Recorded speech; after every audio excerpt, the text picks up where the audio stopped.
అందరికీ నమస్కారం అండి. ఈరోజు వీడియోలో 75 వసంతాల భారత రాజ్యాంగంకు సంబంధించినటువంటి కాన్స్టిట్యూషన్ డే సంవిధాన్ దివస్ సందర్భంగా ఏర్పాటు చేసినటువంటి క్విజ్ ప్రోగ్రాంలో పాల్గొనటం కోసం విధి విధానాలను నిర్దేశిస్తూ ఏర్పరిచినటువంటి ఒక డిజిటల్ ఫ్లయర్ని మనం చూస్తున్నాము. ఇది గవర్నమెంట్ ఆఫ్ ఆంధ్రప్రదేశ్ రాష్ట్ర సమగ్ర శిక్ష మరియు దీక్ష ప్లాట్ఫామ్ ద్వారా ఇది లభ్యమవుతుంది. దీని యొక్క ముఖ్య ఉద్దేశాన్ని మనం ఇక్కడ గమనిస్తున్నాం. 26వ తారీఖు నవంబర్ నెల కాన్స్టిట్యూషన్ డే జరుపుకోవటం కోసం నిర్దేశించబడింది.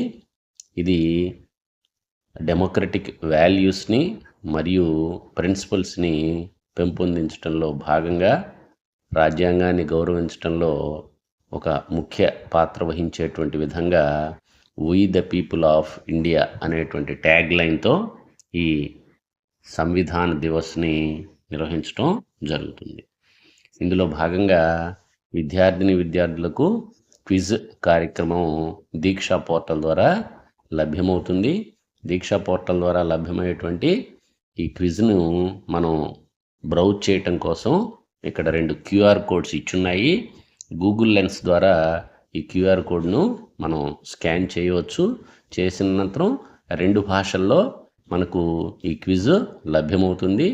మొదటి క్యూఆర్ కోడ్ను స్కాన్ చేయగానే ఇంగ్లీష్ భాషలోను, రెండవ క్యూఆర్ కోడ్ను బ్రౌజ్ చేయగానే హిందీ భాషలోను క్విజ్ మనకి దీక్షా పోర్టల్లో లభ్యమవుతుంది. ఈ క్విజ్ యొక్క ఆబ్జెక్టివ్స్ను ఇక్కడ పొందుపరచడం జరిగింది. కాన్స్టిట్యూషన్ ఆఫ్ ఇండియా యొక్క ముఖ్యాంశాలను తెలుసుకోవటంలో భాగంగా వారి నాలెడ్జ్ని పెంపొందించడం ఈ క్విజ్ యొక్క ముఖ్య ఉద్దేశం అండి.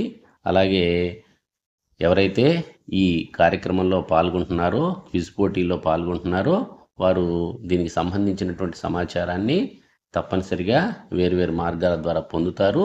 తద్వారా కాన్స్టిట్యూషన్ మీద ఒక చక్కని అవగాహన కలగటం జరుగుతుంది. అదేవిధంగా సెలబ్రేషన్స్లో భాగంగా ఒక చక్కని ప్లాన్ను ఏర్పరచుకొని ఈ కాన్స్టిట్యూషన్ డేలో పాల్గొనేటువంటి అవకాశం ఉంది. ఇందులో భాగంగా ఈ కాన్స్టిట్యూషన్ డేలో విద్యార్థులందరూ పాల్గొనే విధంగా వారిని ప్రోత్సహించాల్సినటువంటి సందర్భాన్ని కూడా ఇక్కడ మనం చూపించడం జరిగింది. ఈ క్విజ్లో పాల్గొనటానికి 25th నవంబర్ 2024 అండి. అలాగే enrolment end date 25th December 2024. తక్కువ రోజుల సమయం ఉన్నప్పటికీ అందరూ చక్కగా ఈ కార్యక్రమంలో పాల్గొని 75 వసంతాల కాన్స్టిట్యూషన్ డేని విజయవంతం చేస్తారని భావిస్తున్నాము. హమారా సంవిధాన్ హమారా స్వాభిమాన్. తప్పనిసరిగా ఈ విషయాన్ని మీ పాఠశాలలో ఉన్నటువంటి విద్యార్థులకు తెలియపరుస్తారని, తద్వారా వారు ఈ కార్యక్రమంలో పాల్గొనేటట్లుగా చూస్తారని భావిస్తున్నాము. Thank you one and all.